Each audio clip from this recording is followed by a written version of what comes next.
Hi, my name is Felicia Chavez, and I am the instructor for the upcoming Systems Thinking for Real World Change course on the Gaia Education platform. So, while I myself have gone through a number of systems thinking courses, I've also spent about 5 years helping others to understand what is systems thinking. It can range from the whole world of cybernetics and game theory to ecological science to organizational development and community organizing. But when you're trying to make the world a better place in this vast toolbox, what do you really need? So if you're like me and you're spending time on the Gaia Education platform, you've probably heard a lot of very bad news in the form of documentaries and books, but you've also heard some beautiful models and solutions.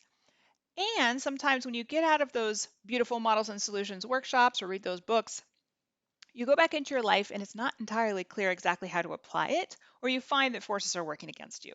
So in this course, we spend some time in that gap in between. How do you really take these models and apply them actually really in your life and work? So to do that, we apply some models that I've developed, and also we rely heavily on the work of Dana Meadows. So there's three main pieces of content that we supply. One is this kind of heady intellectual piece. So you're going to want to get good sleep and eat well when you put your head into this content. Then there's this emotional piece where we deal with confronting, sometimes disturbing issues. And then also there's this piece that has to do more with fun. It's uplifting. We touch on some spirituality topics, a tiny little bit of astrology.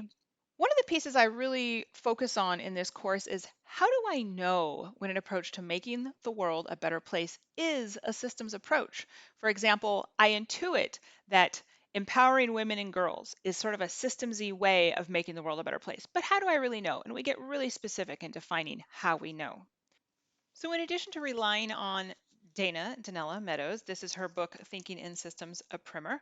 Um, we also make a number of other book suggestions. So, for example, this is one of them, a book I just published called Dear Marin. The subtitle is Can Marin County Meet the United Nations Sustainable Development Goals of 2030? A systems thinking perspective.